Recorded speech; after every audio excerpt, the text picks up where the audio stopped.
Good afternoon, everyone, and welcome to our 2022 Eco Tour. My name is Carla.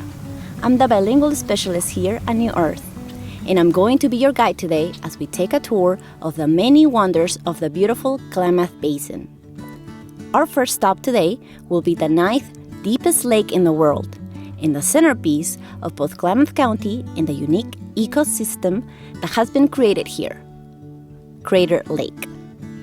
Along the way, we'll drive through the forest full of ponderosa pines and pass by many horse farms and cattle ranches as we travel along just a small portion of the Volcanic Legacy Scenic Byway.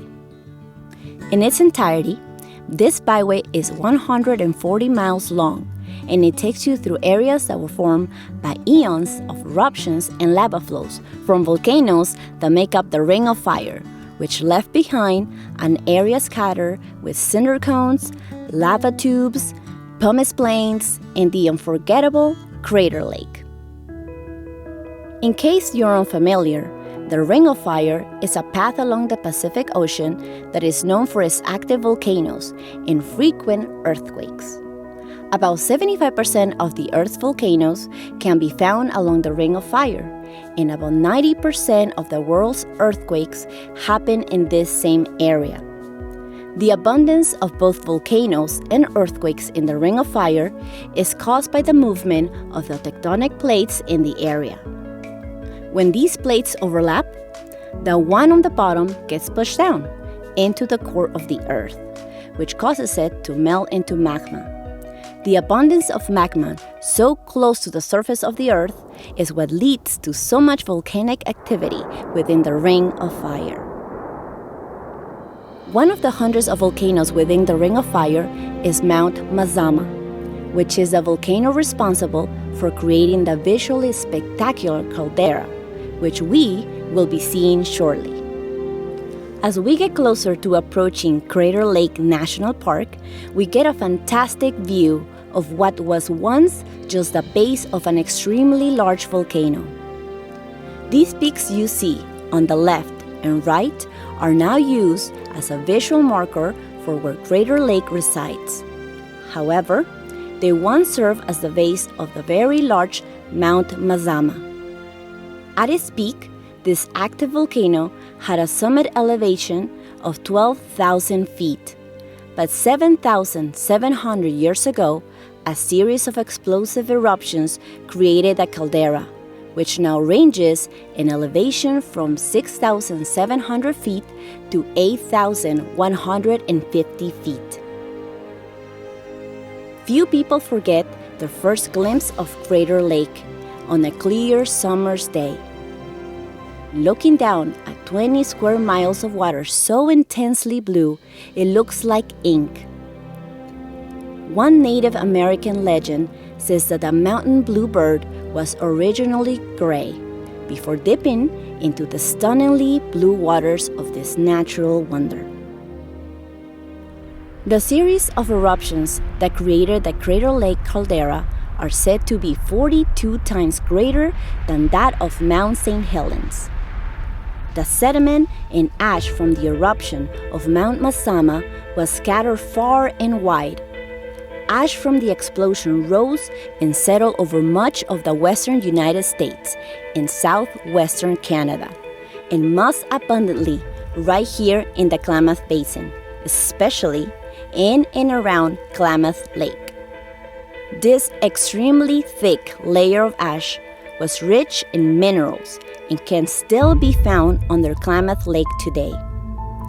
This ash and the minerals it provides are just one part of what makes Klamath Lake such a perfect place for organic wild microalgae to flourish. The eruption of Mount Mazama completely emptied the magma chamber beneath the volcano, and once that chamber was empty, the mountain began to collapse. The upper half of this 400,000-year-old mountain fell into the hollowed-out chamber below, leaving a large crater that would soon become the deepest lake in the United States in the 9th deepest lake in the world, measuring at 1,943 feet deep. Rain and snowmelt began to transform the crater into a lake. The surrounding area that was scarred by the volcanic eruption began to recolonize. Wildflowers, hemlock, fir, and pine all began to grow, and the wildlife like bears, bobcats, deers, marmots, eagles, and hawks eventually returned to the area. In 1885, American journalist William Gladstone Steele, who is now considered the father of Crater Lake, visited this natural wonder for the first time, and he spent the next 17 years trying to convince Congress that a national park should be created to protect Crater Lake. Finally, he succeeded, and the national park was authorized on May 22, 1902. Today, Crater Lake National Park is a hub for both researchers and tourists alike. Because of its excellent preservation and easy access, Crater Lake is a natural laboratory for the study of volcanic and magmatic processes. Research relating to the caldera-forming eruption has been of fundamental importance to volcanologists, helping them to understand large explosive eruptions, compositional stonation of magma chambers, and collapsed caldera mechanisms. Even with all that progress they have been able to make through their research at Crater Lake, scientists have yet to form a complete understanding of the lake's ecology. However, by taking a manned submarine into the lake in 1988 and 1989, scientists were able to uncover evidence that proves hydrothermal venting exists on the lake's bottom, and they theorized that this may play a large role in the lake's character. Additionally, researchers have found the lake to be virtually free of pollutants, which is due to several unique factors, including the fact that the lake has no inlets or tributaries. Researchers have used a device known as a Secchi disc to determine the purity of the water within the lake. These discs are lowered into the body of water as a way of measuring transparency and purity. Consistently, readings within Crater Lake have been in the high 20 to mid 30 meter range, which is incredibly clear for any natural body of water. The highest recorded clarity was in 1997, when scientists recorded a clarity of 43.3 meters or 142 feet. From the perspective of a tourist, Crater Lake truly deserves a spot on everyone's bucket list. At the rim, twisted white-bark pines stand tall and are a testament to the harshness of a long winter where snow can reach 8 to 16 feet deep. Just below the rim, forests full of mountain hemlock and Shasta red fir predominate, while ponderosa pine and lodgepole pine can be found further down the caldera. This beautiful national park is a superb setting and a perfect place to hike thanks to some of the cleanest air in the nation and the park's 90 miles of trails. While enjoying views from the rim, be sure to keep your eyes open for the Old Man of Crater Lake, which is actually a mountain hemlock log that has defied science and can be seen floating upright in the lake for more than 100 years. Wind currents enable the Old Man to travel to different locations around the lake, so you never know where you're going to spot him. Another interesting sight you can see within the lake is a phantom ship, which isn't truly a ship at all. It's actually just a tip of a sizable, jagged ridge below the surface of the water. It was originally part of a formation known as a phantom cone, which was a precursor to the great Mount Mazama. It was the first major volcano that erupted in the general vicinity of what is now the Crater Lake caldera, and the rocks that form the phantom ship you can see in the lake today are the oldest rocks in the lake, dating back 1.5 million years. Other than the lake itself, one of the most well-known sites in this beautiful national park is Wizard Island. The island sits in the middle of the blue water of the lake and was formed after the initial eruptions that created the caldera. After those first eruptions, volcanic activity continued within the caldera, which caused many smaller eruptions to occur. As the water levels began to rise within the lake, these small eruptions ejected enough material to keep pace within the rising water levels to form Wizard Island, which is the only volcano that has remained above the water line. The base of Wizard Island is also the place where the last known eruption within Crater Lake occurred, about 4,800 years ago. As we wave goodbye to the clear blue waters of Crater Lake and head off toward Kimball Park, we'll journey back through aspens and ponderosa pines where the views open up into the acres and acres of land being used for cattle farming.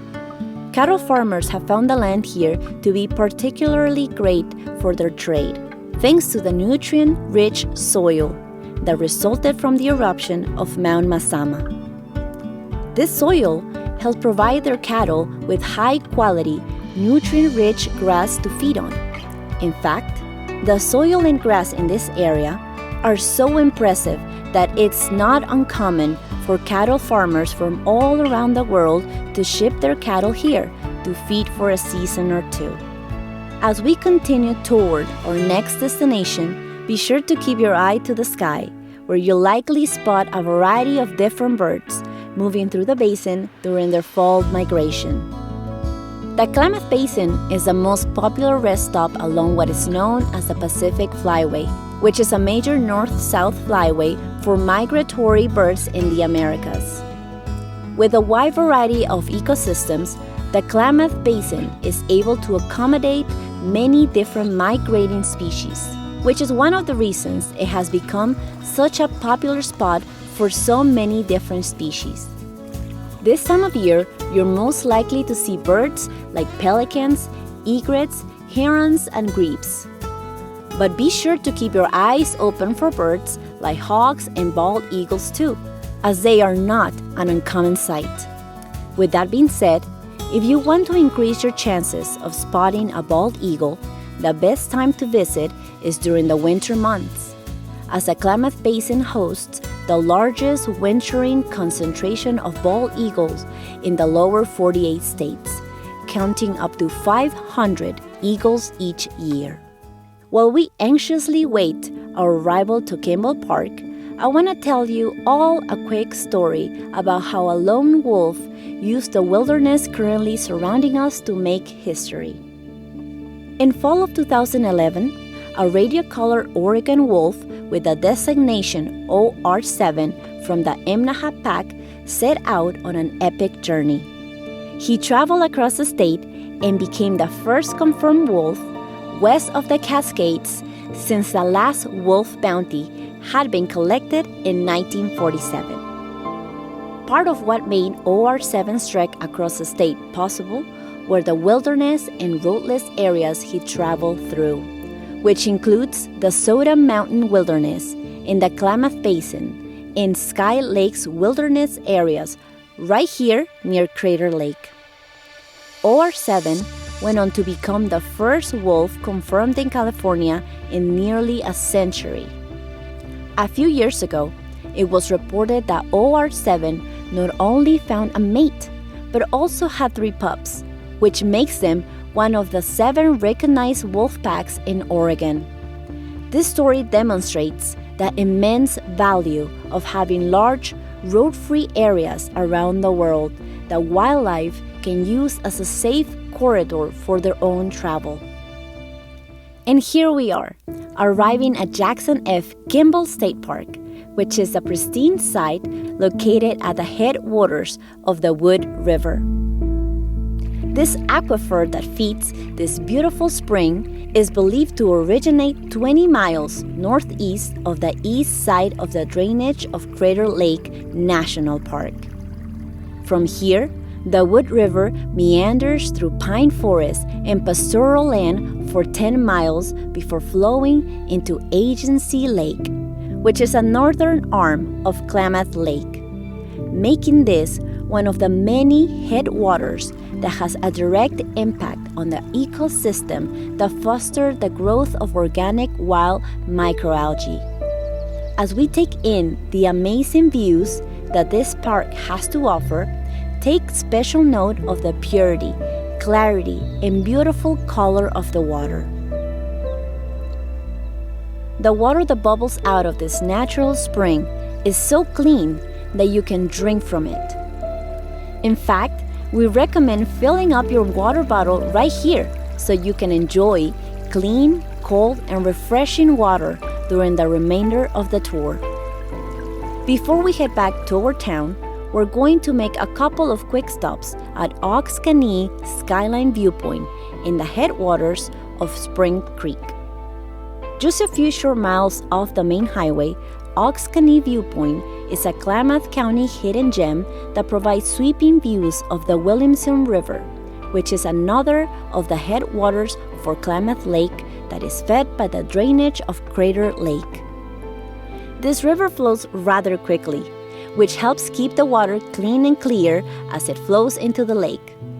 From the perspective given at this viewpoint, you can see how clear and blue the water of the river is below, and you can also scan the horizon to see as far as Mount Shasta in Northern California. As you stand and look at the valley from above, you'll see the aftermath of a fire that scarred this area a few years ago. While wildfires like these are destructive forces, they can be natural phenomena that promote the ecological health of the area. As forest fires burn through an area, it helps to clear out dead organic material. As this material is burned, it releases nutrients into the soil, which allows surrounding organisms to have easier access to all these important nutrients that they need in order to thrive. Today, just over 2 years after this fire scarred the land around the Williamson River, we are already able to see signs of this ecosystem coming back stronger than before. Many of the trees we can see here today may look charred on the outside, but on the inside, they're alive and continuing to grow despite the exterior damage they took. New trees and other plant life are beginning to pop up all throughout the forest, and much of the area's wildlife has returned as well. Downhill, about a mile from Ox Caney Viewpoint is Spring Creek, which serves as a headwaters for the Williamson River. The water here is nearly as clear as the water at Kimball Park, and is just as cold. However, Spring Creek offers its own unique experience, the opportunity to view the mare's eggs resting on the creek floor. Mare's eggs are another rare type of blue-green algae that only grow in the right conditions. They need extremely clean and cold water in an area that is mostly undisturbed. The Spring Creek headwaters, as well as several other locations in the basin, just so happen to meet both of these conditions. This is just another testament to the purity of water found in Klamath and the surrounding area.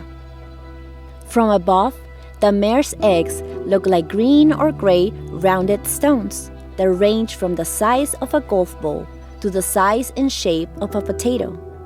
While they may look like rocks on the outside, the bubbles of algae are nearly hollow in the center, with the outside sac protecting the algae that grows on the inside. At one point in time, mare's eggs were harvested for their nutritional value.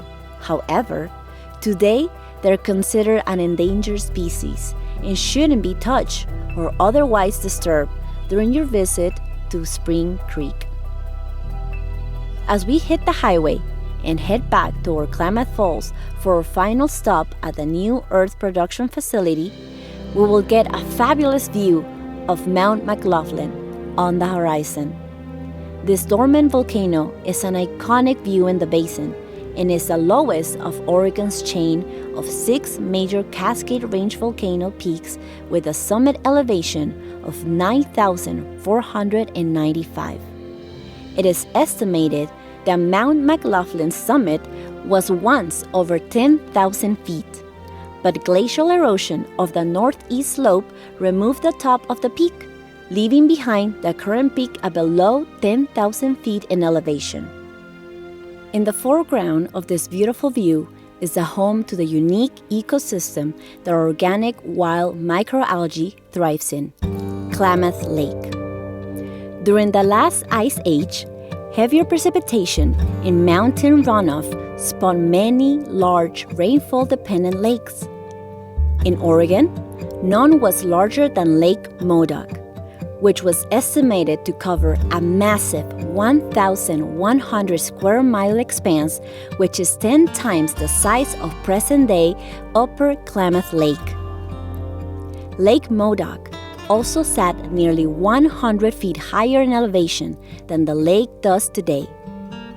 During its time, Lake Modoc acted as a natural landfill for the eroded materials washed from its shore or carried in by streams laden with glacial till. About 11,000 years ago, during the Pleistocene era, the climate changed and became warmer and drier. The runoff from the mountains and seeping springs could no longer compete with the dry, thirsty air and the outflow into the Klamath River, which ultimately caused Lake Modoc to disappear. As the lake receded, many of the basin's lakes, rivers, and valleys were left behind. One of the many components of the valley floor in this area at the time was the single-cell diatom, which is a type of algae. These microscopic plants fabricate a protective shell for themselves out of silica. The volcanic residue that settled in this area from the eruption of Mount Mazama provided an ample supply of silica, which helped make the lake ideal for the abundant growth of this algae. When these algal plants died, their white shells settled to the bottom of the lake in thick layers of diatomaceous earth, which you can think of as chalk. Total deposits in some of the regions of the valley measure in the hundreds of feet, and it's not unheard of for a well driller's log to report sediment deposits of more than 1,000 feet.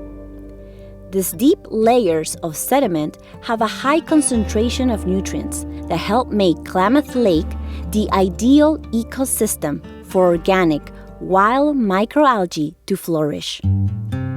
Today, Upper Klamath Lake is the largest freshwater lake in Oregon and one of the largest in the United States. Measuring at 30 miles long and 8 miles wide, it covers 130 square miles in total.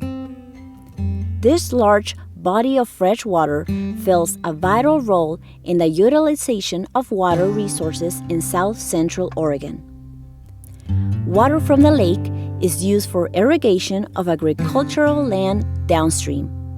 It is regulated to enhance electrical power generation, and it provides a marshy habitat that serves as an important rest stop for the migratory birds on the Pacific Flyway.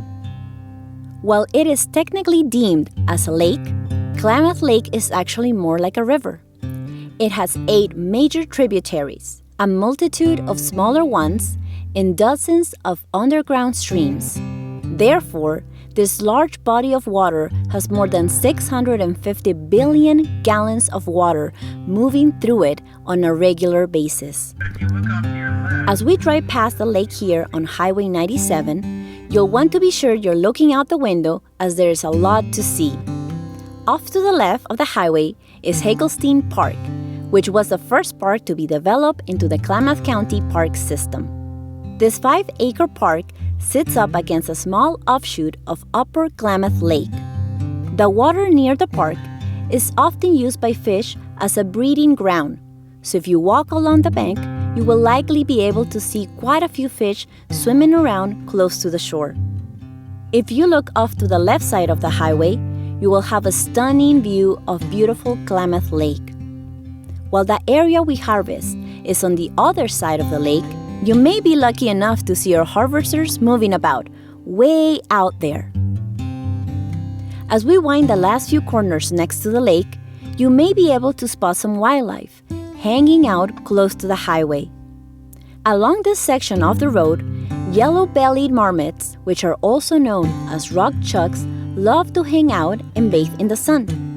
If you keep your eyes peeled, you may also see a pelican or egret out on the lake, or a hawk or an eagle roosting on a fence post.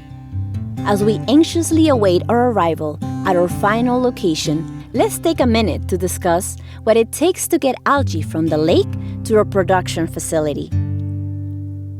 Before our harvesting team can get to work each day, our quality control team collects samples from the lake to conduct speciation and toxin analyses. We will talk about this a little more once we arrive at the production facility. But right now, it's important to know that our harvesting team cannot start working until they are given the all clear from quality control. Once they've been given the green light, we put all 3 of our custom-built harvesters to work. We're meticulous with our harvesting process because the way algae is harvested has a significant impact on the final quality of the product. We have spent nearly 4 decades refining our technique to help us preserve all the goodness that this amazing algae has to offer. It all begins with our 3 harvesters, Mazama, McLaughlin, and Shasta, which were named to pay tribute to 3 of the volcanoes that helped shape the local ecosystem. These harvesters were all designed and built by our in-house team of engineers to carefully remove algae from the lake and get it transported back to shore as efficiently as possible. As the harvesters remove the algae from the lake, they're equipped to quickly cool the algae to approximately 40 degrees Fahrenheit before removing the excess water in order to help speed up the drying process later on. The algae is then transferred to our high-speed boats, which take it to shore in a matter of minutes. From there, it is transported a few miles down the road to our production facility, which is where we are arriving right now. Right outside the building, the algae that has just arrived is transferred to one of our 6,000-gallon refrigerator tanks to keep cool until it is offloaded to the processing area to be frozen. Before we take a look at the freezing process, let's put on our hairnets and lab coats and see what is happening over in quality control. Here at New Earth, we strongly believe that quality matters, which is why we go above and beyond to ensure that you receive a reliable, safe, and quality product. That's why we have earned and maintained certifications like being registered by NSF International to the FDA's Good Manufacturing Processes. In order to maintain this registration, our processes and facilities are audited twice a year by NSF. During these audits, NSF reviews and scrutinizes our documentation and manufacturing processes, the way we source our ingredients in packaging, and even the manner in which we handle consumer feedback. These audits are truly rigorous and very in-depth, and they provide proof to all of our customers that we have truly embraced the most positive manufacturing practices to ensure you're getting the safest and highest quality products possible. In addition to our NSF registration, many of our products are also certified organic, kosher, halal, and paleo-friendly. Our quality control team keeps a close eye on the algae through every stage of the manufacturing process, starting with those samples from the lake I was telling you about earlier. These samples are taken every day so that they can be tested to ensure they're the correct species. Our team uses standard microscopes to ensure we're getting the correct species of algae, as well as estimate what percentage of algae is currently available in the lake. If the percentage is too low, we know that it's not a good day for harvesting, and we will check again in the morning. We use an enzyme-linked immunoabsorbent assay or ELISA kit, which is essentially a kit that helps us analyze our samples and gives us a color indicator that helps us proportionally determine what the toxin levels is in the algae. This test is conducted at every stage of the process. One of the other tests that quality control runs on the lake samples helps analyze the biomass of the algae in the lake using a machine called the Mettler-Toledo Moisture Analyzer. Essentially, this machine gives us a mass that helps us determine how thick the algae currently is in the lake. This is important because the algae content in the lake has to be a certain thickness in order for our harvesters to be able to collect it. The quality control team also has a couple of machines that help them verify the identity of the raw ingredient that we source from the third-party providers. One of these machines is specifically for botanical ingredients, like mushrooms, and the other is for non-botanical ingredients, like the carnosine we use in Renew. We test each batch of raw ingredients that we get in order to ensure that they're truly what they claim to be before we use them in our products. The algae is tested in these labs at every stage in order to ensure that it is safe to consume. We also outsource some of this testing to outside labs that are 100% qualified and certified to very strict standards. In addition to all of that, the quality control team also receives bottles from every production run. These bottles are retained in the lab and never discarded. If we ever have issues with a lot, we know we have these retainers to pull and retest. Now that we're done in the labs, let's head over to the processing area and see how the algae is frozen and stored.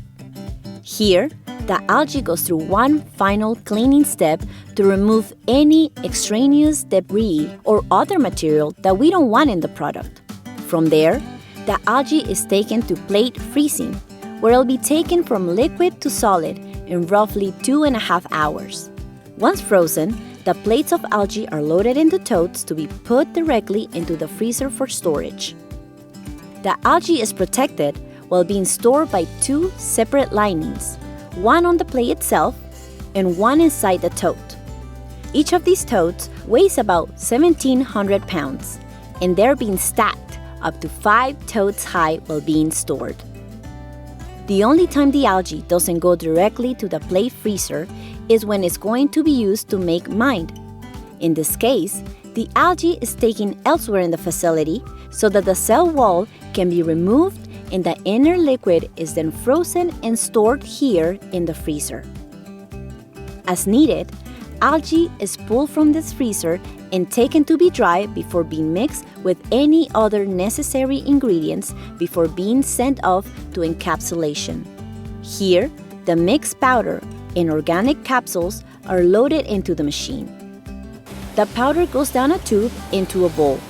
Then the machine turns, picks up the powder, fills the capsules, and sends them out to be polished before they're taken to be weighed, placed on a pallet, and sent to bottling.